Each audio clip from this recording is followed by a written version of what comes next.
12 के प्यारे विद्यार्थियों, स्वागत है आप सभी का शिवम लेक्चरर में। नागरिक शास्त्र का पेपर है जो कि बोर्ड एग्जाम 2025 के लिए सबसे ज़्यादा इंपॉर्टेंट है, तो आप लोग वीडियो को पूरा अंत तक देखिए। पूरा पेपर एकदम अच्छे से हल करके आंसर के साथ आपको बताने वाले हैं। और इस मॉडल पेपर में जितने भी प्रश्न, एक एक प्रश्न आपको तैयार करना है, सारे मोस्ट इंपॉर्टेंट हैं। 100% आपके बोर्ड एग्जाम में पूछे जाएंगे। समय 3 घंटे 15 मिनट है और पूर्णांक होता है मेरे प्यारे बच्चों 70 का। यहाँ पर थोड़ा सा निर्देश देख लेते हैं। निर्देश में क्या है? प्रारंभ के 15 मिनट परीक्षार्थियों को पेपर पढ़ने के लिए निर्धारित है। सभी प्रश्न अनिवार्य हैं। प्रत्येक प्रश्न के लिए निर्धारित अंक उसके सामने दिए गए हैं। प्रश्न संख्या 1 से 10 तक बहुविकल्पीय प्रश्न है। प्रश्न संख्या 11 से 20 तक अति लघु उत्तरीय प्रश्न है, जिनका प्रत्येक उत्तर लगभग 10 शब्दों में देना है। प्रश्न संख्या 21 से 26 तक लघु उत्तरीय प्रश्न फर्स्ट हैं, जिनका उत्तर आपको 50 शब्दों में देना है। और प्रश्न संख्या 27 से 30 तक लघु उत्तरीय प्रश्न सेकंड है, जिनका प्रत्येक उत्तर लगभग 100 से 125 शब्दों में देना है। प्रश्न संख्या 31 से 32 दीर्घ उत्तरीय प्रश्न है, जिनका उत्तर आपको 250 शब्दों में देना है। तो सभी लोग वीडियो को लाइक कर देंगे, चैनल पर नए होंगे चैनल को सब्सक्राइब कर देंगे, शेयर कर देंगे।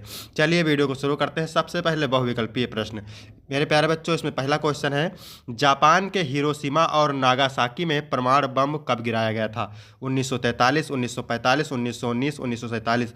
तो जापान के हिरोशिमा और नागासाकी में परमाणु बम गिराया गया था 1945 में। ठीक है। दूसरा है, शीत युद्ध का महत्वपूर्ण प्रतीक है? बर्लिन की दीवार, अफगान संकट, वियतनामा युद्ध, इनमें से कोई नहीं। तो शीत युद्ध का महत्वपूर्ण प्रतीक है बर्लिन की दीवार। ठीक है, बर्लिन की दीवार। अगर पूछ ले बर्लिन की दीवार कब गिराई गई थी, तो बताना है 1989 को। ठीक है, बर्लिन की ददीवार 1989 को गिराई गई थी।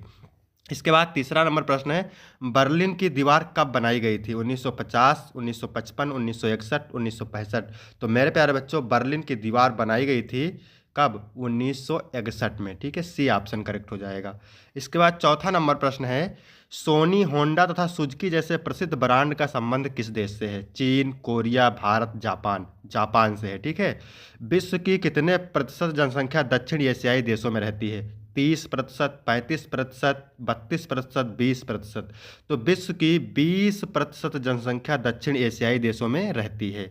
इसके बाद 6 नंबर प्रश्न है मेरे प्यारे बच्चों, संयुक्त राष्ट्र की कुंजी कहलाता है? आम सभा, सुरक्षा परिषद, न्यासिता परिषद, सचिवालय। तो सुरक्षा परिषद सही हो जाएगा। ठीक है, सुरक्षा परिषद संयुक्त राष्ट्र की कुंजी कहलाती है। इसके बाद 7वां नंबर प्रश्न है, निम्न में से सुरक्षा का अर्थ है? स्वतंत्रता से आज़ादी, खतरे से आज़ादी, समानता से आज़ादी, ये सभी। तो खतरे से आज़ादी, सुरक्षा का अर्थ है खतरे से आज़ादी। बर्ड फ्लू रोग से प्रभावित होने वाला प्रधान जीव है? बकरी, मुर्गी, गाय, बिल्ली। तो बर्ड फ्लू रोग से प्रभावित होने वाले प्रधान जीव है मुर्गी। आपका बी ऑप्शन करेक्ट हो जाएगा। इसके बाद 9 नंबर प्रश्न है मेरे प्यारे बच्चों, अविभाजित भारत में रजवाड़ों की संख्या कितनी थी? 565, 556, 465, 455। तो अविभाजित भारत में रजवाड़ों की संख्या 565 थी। ठीक है, ए ऑप्शन करेक्ट हो जाएगा। कांग्रेस पार्टी को एक छाता संगठन किसने कहा है? गोपाल कृष्ण गोखले ने, पंडित नेहरू ने, महात्मा गांधी ने, पामर ने। तो पामर ने कहा है। ठीक है, कांग्रेस पार्टी को एक छाता संगठन पामर ने कहा है। इसके बाद मेरे प्यारे बच्चों, अति लघु उत्तरीय प्रश्न है। ठीक है, प्रत्येक प्रश्न 2 अंक का है। उत्तर आपको मेरे प्यारे बच्चों 10 शब्दों में देना है, एक वाक्य में देना है। तो महात्मा गांधी का हत्यारा कौन था? तो आपको लिखना है, महात्मा गांधी का हत्यारा नाथूराम गोडसे थे। केवल इतना ही। ठीक है, महात्मा गांधी का हत्यारा नाथूराम गोडसे था। वह हिंदू राष्ट्रवादी विचारधारा से प्रभावित था और उसने 30 जनवरी 1948 को नई दिल्ली में महात्मा गांधी की गोली मारकर हत्या कर दी थी। इसके बाद 12 नंबर प्रश्न है मेरे प्यारे बच्चों, मिश्रित अर्थव्यवस्था क्या है? तो मिश्रित अर्थव्यवस्था वह प्रणाली है जिसमें सार्वजनिक और निजी क्षेत्र दोनों मिलकर आर्थिक गतिविधियों में भाग लेते हैं। मेरे प्यारे बच्चों, अगर वीडियो अच्छा लग रहा हो तो वीडियो लाइक कर दें और कमेंट करके ज़रूर बताएं और प्लीज़ दोस्तों में ज़रूर शेयर करें। ठीक है। 13 नंबर प्रश्न क्या कह रहा है, संयुक्त राष्ट्र संघ का वर्तमान महासचिव कौन है? तो संयुक्त राष्ट्र संघ के वर्तमान महासचिव हैं एंटोनियो गुटेरेस, जिन्होंने 1 जनवरी 1917 को पदभार ग्रहण किया था। इसके बाद 14 नंबर प्रश्न है मेरे प्यारे बच्चों, 1978 में भारत का राष्ट्रपति कौन चुना गया था? तो 1978 में भारत के राष्ट्रपति नीलम संजीव रेड्डी थे। ठीक है, उन्हें 1977 में भारत का 6ठा राष्ट्रपति चुना गया था और उनका कार्यकाल 1977 से 1982 तक चला। इसके बाद मेरे प्यारे बच्चों 15 नंबर प्रश्न क्या है, वामपंथ क्या है? तो वामपंथ एक राजनीतिक विचारधारा है जो सामाजिक समानता, आर्थिक न्याय और संसाधनों के समान वितरण पर जोर देती है। 16 नंबर है, अमेरिका ने इराक पर हमला कब किया था? तो अमेरिका ने इराक पर 20 मार्च 2003 को हमला किया था, जिसे इराक युद्ध या ऑपरेशन इराकी फ्रीडम कहा जाता है। इसके बाद 17 नंबर प्रश्न है, दक्षिण एशिया के किन्हीं दो देशों के नाम बताइए। तो दक्षिण एशिया के दो देश हैं, भारत और पाकिस्तान। 18 नंबर है, नेपाल गणतंत्र कब बना। तो नेपाल 28 मई 2008 को गणतंत्र बना था मेरे प्यारे बच्चों। ठीक है। फिर 19 नंबर प्रश्न है, प्रथम पंचवर्षीय योजना का कार्यकाल क्या था। तो प्रथम पंचवर्षीय योजना का कार्यकाल था 1951 से 1956।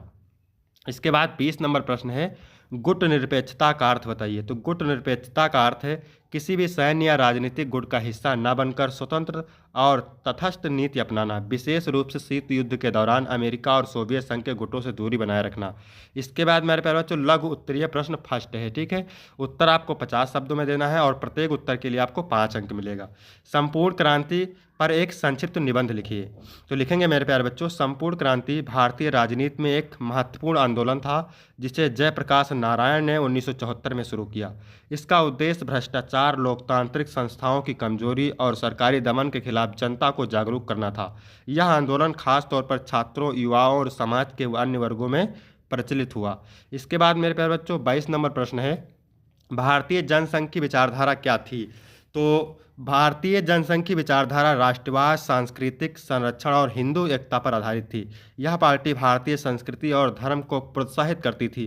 साथ ही यह सरकारी हस्तक्षेप को कम करने और भारतीय समाज की पारंपरिक संस्थाओं को मजबूत करने की पक्षधर थी। भारतीय जनसंघ ने समाजवाद और धर्मनिरपेक्षता के बजाय राष्ट्रवादी दृष्टिकोण को प्राथमिकता दी और भारतीय समाज में एकता का आह्वान किया। इसके बाद में हरित क्रांति क्या थी। तो हरित क्रांति एक कृषि आंदोलन था जो 1960 के दशक में भारत में हुआ। इसका उद्देश्य कृषि उत्पादन बढ़ाना था, खासकर अनाज की पैदावार। इसमें उन्नत बीज, रासायनिक खाद, कीटनाशक और आधुनिक सिंचाई तकनीकों का उपयोग किया गया। इसके परिणाम स्वरूप गेहूं और चावल की उत्पादकता में वृद्धि हुई, जिससे भारत खाद्यान्न उत्पादन में आत्मनिर्भर बना। हालांकि इसके पर्यावरणीय और सामाजिक प्रभाव भी हुए। इसके बाद मेरे प्यारे बच्चों 24 नंबर प्रश्न क्या कह रहा है, 1968 की परमाणु अप्रसार संधि को स्पष्ट कीजिए। तो 1968 की परमाणु अप्रसार संधि का उद्देश्य परमाणु हथियारों के प्रसार को रोकना, परमाणु युद्ध के खतरे को कम करना और परमाणु ऊर्जा को शांतिपूर्ण उपयोग बढ़ाना था। इस संधि में हस्ताक्षर करने वाले देश परमाणु हथियारों को फैलने से रोकने, हथियारों के सीमित निर्माण और परमाणु निरस्त्रीकरण की दिशा में कार्य करने के लिए सहमत हुए। संधि का उद्देश्य वैश्विक शांति और सुरक्षा को बढ़ावा देना था। इसके बाद मेरे प्यारे बच्चों है 25 नंबर प्रश्न क्या कह रहा है, अंतर्राष्ट्रीय मुद्रा कोष के कार्य बताइए। तो अंतर्राष्ट्रीय मुद्रा कोष के प्रमुख कार्य निम्न हैं। पहला, वित्तीय सहायता, सदस्य देशों को ऋण प्रदान करना, खासकर उन देशों को जो आर्थिक संकट का सामना कर रहे होते हैं। मूल्य स्थिरता, वैश्विक स्तर पर मुद्रा विनिमय दरों को स्थिर करना और व्यापारिक असंतुलन को नियंत्रित करना। इसके बाद तीसरा है आर्थिक परामर्श, तो सदस्य देशों को आर्थिक नीतियों पर सलाह देना और आर्थिक सुधारों के लिए मार्गदर्शन करना। फिर है संरचनात्मक सुधार, विकासशील देशों को संरचनात्मक सुधार के लिए सहायता प्रदान करना। फिर है आर्थिक निगरानी, वैश्विक और क्षेत्रीय आर्थिक स्थिति पर नजर रखना और रिपोर्ट तैयार करना। 26 नंबर प्रश्न है मेरे प्यारे बच्चों, पृथ्वी सम्मेलन पर एक संक्षिप्त टिप्पणी लिखिए। तो पृथ्वी सम्मेलन जिसे 1992 में ब्राजील के रियो डी जेनेरियो में आयोजित किया गया, ब्राजील के रियो डी जेनेरियो में आयोजित किया गया, पर्यावरणीय संकटों और सतत विकास के लिए वैश्विक सहयोग को बढ़ावा देने का एक महत्वपूर्ण कदम था। इसमें 178 देशों ने हिस्सा लिया और विश्व पर्यावरण पर मानवता के प्रभाव को संबोधित करने के लिए रियो घोषणा को अपनाया। इसके बाद मेरे प्यारे बच्चों लघु उत्तरीय प्रश्न सेकंड है। उत्तर आपको 100 से 125 शब्दों में देना है और प्रत्येक उत्तर के लिए आपको 6 अंक मिलेंगे। तो 27 नंबर प्रश्न क्या कह रहा है, आप किस आधार पर कह सकते हैं कि वैश्वीकरण भारत के हित में है। तो वैश्वीकरण भारत के हित में है क्योंकि यह आर्थिक विकास, तकनीकी उन्नति और रोजगार सृजन को बढ़ावा देता है। वैश्वीकरण से भारतीय बाजारों में विदेशी निवेश आता है जो स्थानीय उद्योगों को सशक्त करता है और उत्पादन क्षमता बढ़ाता है। भारतीय कंपनियों को वैश्विक बाजार में प्रतिस्पर्धा का अवसर मिलता है जिससे उनके उत्पादों की गुणवत्ता में सुधार होता है। इसके अलावा वैश्वीकरण से उच्च तकनीकी शिक्षा और नवाचार का प्रसार होता है, जो भारतीय युवाओं को बेहतर रोजगार के अवसर प्रदान करता है। इसके साथ ही वैश्वीकरण से सांस्कृतिक आदान प्रदान बढ़ता है।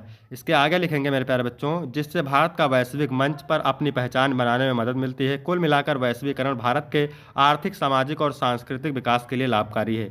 इसके बाद है मेरे प्यारे बच्चों 28 नंबर, क्या कह रहा है? शीत युद्ध की समाप्ति के क्या कारण थे? तो शीत युद्ध की समाप्ति के क्या कारण थे? शीत युद्ध की समाप्ति के प्रमुख कारणों में सोवियत संघ की आंतरिक समस्याएं, आर्थिक संकट और नेतृत्व परिवर्तन शामिल थे। 1985 में मिखाइल गोर्बाचेव के सत्ता में आने के बाद ग्लासनोस्त, खुलापन और पेरेस्ट्रोइका पुनर्निर्माण जैसे सुधारों ने सोवियत समाज को सुधारने की दिशा में कदम बढ़ाए। इसके अलावा पश्चिमी देशों के साथ शांति की और बढ़ते संबंध, जैसे 1987 में अमेरिका और सोवियत संघ के बीच परमाणु हथियारों को घटाने पर समझौता, शीत युद्ध के अंत में योगदान करता थे। साथ ही 1989 में पूर्वी यूरोप में कम्युनिस्ट शासन का पतन और बर्लिन दीवार को गिराना सोवियत संघ के प्रभाव क्षेत्र के कम होने के संकेत थे। इन सब ने शीत युद्ध के अंत को सुनिश्चित किया और 1991 में सोवियत संघ का विघटन हुआ। इसके बाद मेरे प्यारे बच्चों 29 नंबर प्रश्न क्या कह रहा है? महाराष्ट्र में दलित पैंथर्स की भूमिका की विवेचना कीजिए। तो दलित पैंथर्स एक महत्वपूर्ण सामाजिक आंदोलन था जिसकी स्थापना 1970 के दशक में महाराष्ट्र में हुई।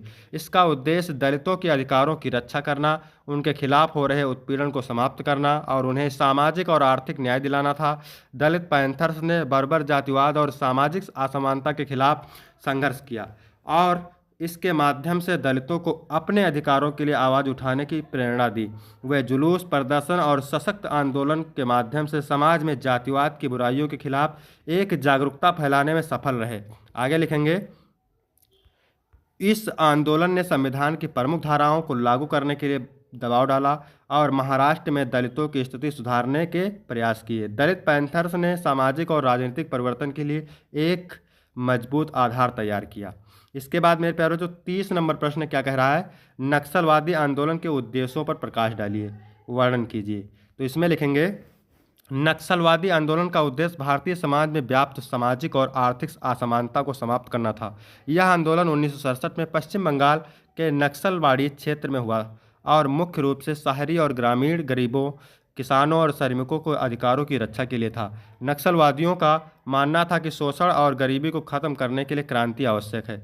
उनका उद्देश्य था कि किसानों की जमीनों को वापस उनकी हकदारी में लाया जाए और श्रमिकों को उनके श्रम का उचित मूल्य मिले। नक्सलवादी आंदोलन के तहत हिंसात्मक संघर्षों और सशस्त्र क्रांति के जरिए सरकार को समाजवाद स्थापित करने के लिए दबाव डाला गया। इसके साथ ही नक्सलवादियों का उद्देश्य भारतीय राजनीति में एक प्रगतिकारक बदलाव लाना था। इसके बाद मेरे प्यारे बच्चों दीर्घ उत्तरीय प्रश्न है और उत्तर आपको 250 शब्दों में देना है और प्रत्येक उत्तर के लिए 8 अंक। दक्षिण पूर्वी एशियाई राष्ट्रों का संगठन का उद्देश्य एवं इसकी भूमिका का मूल्यांकन कीजिए। तो इसे आप तैयार करेंगे। भारत पाक संबंध का विस्तार से वर्णन कीजिए। 32 नंबर, भारत में गठबंधन सरकारों पर एक निबंध लिखिए। इसके बाद अथवा करके दिया हुआ है, भारत को धर्मनिरपेक्ष बनाने के लिए नेहरू ने किन किन तरीकों का प्रयोग किया। तो यहाँ तक मेरे प्यारे बच्चों वीडियो कंप्लीट होता है। वीडियो कैसा लगा कमेंट करके ज़रूर बताएं, ठीक है, और शेयर करें। फिर मिलते हैं आपको अगली वीडियो में, तब तक के लिए धन्यवाद।